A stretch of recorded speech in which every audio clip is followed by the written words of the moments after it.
ജിയോഡെസിക്സ് എന്താണെന്ന് ഡിഫൈൻ ചെയ്യാനും അതിലെപ്പോഴും കോൺസ്റ്റൻറ്റ് സ്പീഡായിരിക്കും എന്ന് കാണിക്കാനോ നമ്മളോട് പറഞ്ഞിട്ടുള്ളത്. ജിയോഡെസിക് നമ്മൾ ഡിഫൈൻ ചെയ്യുന്നത് ഒരു എൻ സർഫസിലാണ്. നമ്മൾ Rn+1 എന്ന് പറയുന്ന ഒരു സ്പേസ് എടുക്കുന്നു, അതിലൊരു എൻ സർഫസിലാണ് നമ്മൾ ജിയോഡെസിക് ഡിഫൈൻ ചെയ്തിട്ടുള്ളത്. അതിന് നമ്മളൊരു പാരാമെട്രൈസ്ഡ് കർവ് എടുക്കുക. പാരാമെട്രൈസ്ഡ് കർവ് നമ്മൾ എടുക്കുകയാണ് ഒരു I എന്ന് പറഞ്ഞ ഇൻ്റർവെല്ലിൽ നിന്ന് നമ്മുടെ ഈ എൻ സർഫസിലേക്ക് നമ്മളൊരു പാരാമെട്രൈസ്ഡ് കർവ് ആൽഫ എടുക്കുക. എന്നിട്ട് ആൽഫയുടെ നമ്മൾ അതിൻ്റെ ആക്സിലറേഷൻ നോക്കിക്കഴിഞ്ഞപ്പോൾ അതെപ്പോഴും നമ്മുടെ എസ് ആയിട്ട് ഓർത്തോഗണലാണ്. അങ്ങനെയാണെങ്കിൽ നമ്മൾ അതിനെന്ത് വിളിക്കും? ജിയോഡെസിക്സ് എന്ന് വിളിക്കും. ഇനി നമുക്ക് ഈ ജിയോഡെസിക് കോൺസ്റ്റൻറ്റ് സ്പീഡാണെന്ന് കാണിക്കണം. കോൺസ്റ്റൻറ്റ് സ്പീഡാണെന്ന് കാണിക്കാൻ എന്ത് ചെയ്താൽ മതി? നമ്മുടെ ഈ ആക്സിലറേഷൻ ഉണ്ടല്ലോ, ഈ ആക്സിലറേഷൻ്റെ ഡിഫറൻസിയേഷൻ എടുത്തു കഴിഞ്ഞാൽ 0 എന്ന് കിട്ടിയാൽ മതി. ഏതൊരു ടേമും ഡിഫറൻസിയേഷൻ ചെയ്യുമ്പോൾ 0 കിട്ടിക്കഴിഞ്ഞാൽ അതെന്തായിരിക്കും? കോൺസ്റ്റൻ്റ് ആയിരിക്കുമല്ലോ. അതിൽ നിന്ന് നമുക്ക് എന്ത് ചെയ്യാം? വെലോസിറ്റി വെക്ടറും കാണാം. ആ വെലോസിറ്റി വെക്ടറും നമുക്ക് നോക്കുമ്പോൾ എന്ത് കിട്ടും? കോൺസ്റ്റൻ്റ് ആണ്. ഇതിൻ്റെ ഡിഫറൻസിയേഷനും കോൺസ്റ്റൻ്റ് ആണെന്ന് കിട്ടും. അങ്ങനെ നമ്മൾ എന്ത് പറയും? ഇതിലെ വെലോസിറ്റി, ഇതിലെ സ്പീഡ് എന്ന് പറയുന്നത് ഓൾവേസ് കോൺസ്റ്റൻ്റ് ആണെന്ന് കിട്ടും. ഓക്കെ, അപ്പോൾ നമ്മൾ എസ് എന്ന് പറഞ്ഞൊരു എൻ സർഫസ് എടുക്കുന്നു, അതിലുള്ള ഒരു പാരാമെട്രൈസ്ഡ് കർവ് ആൽഫ എടുക്കുന്നു, അത് ജിയോഡെസിക്സ് ആണെന്ന് എടുക്കുന്നു.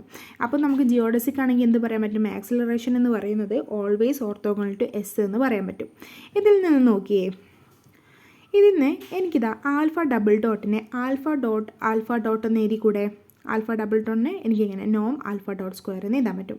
ഈ നോം ആൽഫ ഡോട്ട് സ്ക്വയറിനെ എനിക്കിതാ ആൽഫ ഡോട്ട് ടി എന്ന് എഴുതാൻ പറ്റും. ഇനി ഞാൻ ഇതിനെ രണ്ട് ഭാഗത്തും ഡിഫറൻഷ്യേറ്റ് ചെയ്യുമ്പോൾ എന്ത് സംഭവിക്കും? ഈ ടേമിനെ ഡിഫറൻഷ്യേറ്റ് ചെയ്യുമ്പോൾ ഇത് രണ്ട് എലമെൻസിനെ ഡിഫറൻഷ്യേറ്റ് ചെയ്യുന്ന പോലെ. അപ്പോൾ എന്ത് വരും?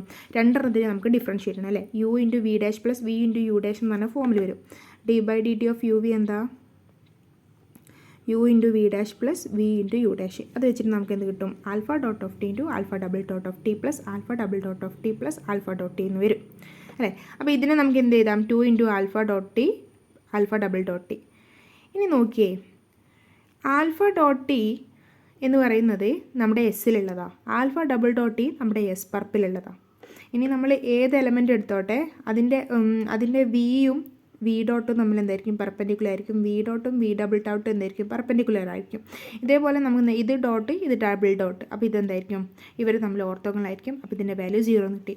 അപ്പോൾ നമ്മൾ ആൽഫ ഡോട്ടിൻ്റെ സ്ക്വയറിനെ ഡിഫറൻഷ്യേറ്റ് ചെയ്തപ്പോൾ 0 എന്ന് കിട്ടി. അതിന് എന്ത് പറയാൻ പറ്റും? ആൽഫ ഡോട്ട് തന്നെ എന്തായിരിക്കും? ആൽഫ ഡോട്ടിനെ ഡിഫറൻഷ്യേറ്റ് ചെയ്താൽ തന്നെ 0 ആയിരിക്കും. അപ്പോൾ ഇത് കോൺസ്റ്റൻ്റ് ആണെന്ന് കിട്ടിയാൽ കഴിഞ്ഞാൽ ഡിഫറൻഷ്യേറ്റ് ചെയ്തപ്പോൾ നമുക്ക് 0 കിട്ടിക്കഴിഞ്ഞാൽ അത് കോൺസ്റ്റൻ്റ് ആണ്. അപ്പോൾ ഇത് കോൺസ്റ്റൻ്റ് ആണെന്ന് കിട്ടി. അതിൻ്റെ റൂട്ടും സ്ക്വയർ ഒഴിവാക്കിയാലും അത് കോൺസ്റ്റൻ്റ് ആണെന്ന് കിട്ടി. അപ്പോൾ നമ്മൾ സ്പീഡിൻ്റെ നോം എടുത്തു കഴിഞ്ഞാൽ അത് കോൺസ്റ്റൻ്റ്, വെലോസിറ്റിൻ്റെ നോം എടുത്തു കഴിഞ്ഞാൽ അത് കോൺസ്റ്റൻ്റ് ആണെന്ന് കിട്ടി. അപ്പോൾ വെലോസിറ്റിൻ്റെ നോം എന്ന് പറയുന്നത് സ്പീഡാണ്. സ്പീഡ് നമുക്ക് കോൺസ്റ്റൻ്റ് ആണെന്ന് കിട്ടി.